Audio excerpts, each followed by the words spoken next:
Hi hello నమస్తే welcome to social post. మనం చూస్తున్నాం మంచు ఫ్యామిలీలో ఒక వివాదం సృష్టించుకుంది. మంచు మనోజ్ గారిని తన తండ్రి మోహన్ బాబు గారు కొట్టారని మనకు సడన్ గా చూసరికి హాస్పిటల్లో ప్రత్యక్షమయ్యారు. అసలు నిజంగా మోహన్ బాబు గారు మంచు మనోజ్ గారిని కొట్టారా, అసలు వాళ్ళ ఇంట్లో జరిగిన గొడవ ఏంటి, వాటన్నిటి గురించి మనం తెలుసుకోవడానికి చిట్టుబాబు గారు ఉన్నారు. చిట్టుబాబు గారు స్వయంగా మోహన్ బాబు గారితో ఫ్రెండ్షిప్ చాలా ఏళ్ళుగా ఉంది కాబట్టి సో అన్ని విషయాలు సార్కి తెలిసి ఉంటాయి. మనం నిన్న చూస్తున్నాం చాలా విషయాలు మోహన్ బాబు గారి ఫ్యామిలీలో జరిగే, మంచు ఫ్యామిలీలో జరిగే విషయాలు చిట్టుబాబు గారు అన్ని ఛానల్స్ కి ఇంటర్వ్యూలు ఇస్తున్నారు. సో అలాగే అదే క్రమంలో మనం కూడా ఇప్పుడు మాట్లాడబోతున్నాం.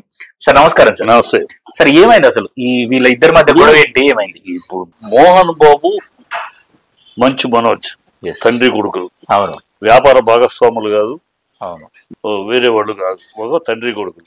తండ్రి కొడుకుని కొడతాడు, తిడతాడు, తంతాడు, పొడుస్తాడు. అది వాళ్ళిద్దరి మధ్య సమస్య. తండ్రికి ఈ కొడుకు ఊరుకు రాజు అయినా ఇంట్లో కొడుకే కనుక ఆ హక్కు ఇది ఉంది. తప్పు చేస్తే కొడతాడు, తిడతాడు.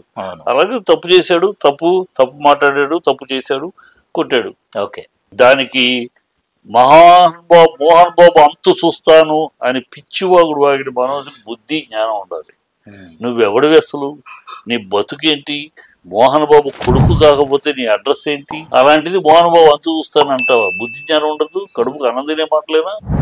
చెడబుట్టిన కొడుకు కాదు, తండ్రి కడుపు చెడబుట్టిన కొడుకే ఇలాంటి మాటలు మాట్లాడతాడు.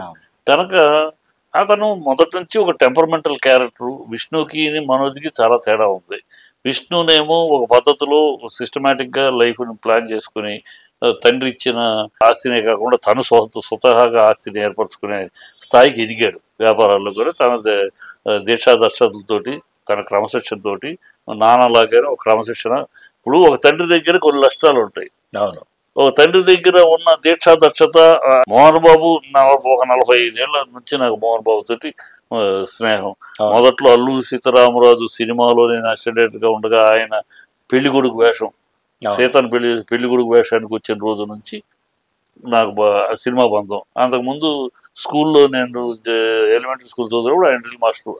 అప్పుడు పరిచయం మామూలుగా ఉన్న ముఖ పరిచయాలు కానీ అసలు పరిచయం. ఇక్కడ నుంచి జర్నీ చేస్తున్నాం. అతను ఒక క్రమశిక్షతోటి కష్టపడి డక్కా ముక్కిలు తిని ఈ స్థాయికి వచ్చాడు. అవును, ఆ డక్కా ముక్కిలు తినబట్టి తిన్న స్థాయిని ఆకలింపు చేసుకుని నాన్న ఇంత శ్రమతోటి, ఇంత కష్టపడి, ఇంత డిసిప్లైన్ ఉండబట్టి, ఇంత దేశాదర్శతలు ఉండబట్టి ఎదిగాడు. కనుక మనం అయి పుడికి పుచ్చుకోవాలని విష్ణు పుణికి పుచ్చుకుని తండ్రిలాగా తను కష్టపడుతూ ముందుకెళ్తున్నాడు, కష్టపడి సాధించుకుంటున్నాడు. ఓకే, నువ్వేమో తండ్రి యొక్క సెలబ్రిటీని వాడుకుని బతికేయాలని చూస్తావు.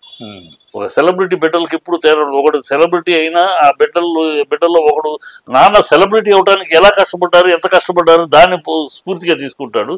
మరొకడు సెలబ్రిటీ అయిపోయిన పొజిషన్ ని స్ఫూర్తిగా తీసుకుంటాడు. ఇప్పుడు జరిగిన తేడా ఇది. ఇక్కడ మనోజ్ అనే కూడా సెలబ్రిటీ స్ఫూర్తిగా తీసుకుని తను పెద్ద సెలబ్రిటీ అని ఫీల్ అయిపోయి తను ఒక ఇష్టం వచ్చినట్టు ఒక నిర్ణయం లేకుండా, ఒక ప్లాన్ లేకుండా, ఒక ప్రాజెక్ట్ లేకుండా అన్ని ప్రాజెక్టులు ఫ్లాప్ చేసుకుని కెరియర్ నాశనం చేసుకుని ఇప్పుడు ఇలాంటి పరిస్థితుల్లో నాకు నీకు ఇచ్చి ముగ్గురికి 10 రూపాయలు ఇచ్చాడు. ఆ 10 రూపాయల అతను 100 రూపాయలు చేసుకున్నాడు.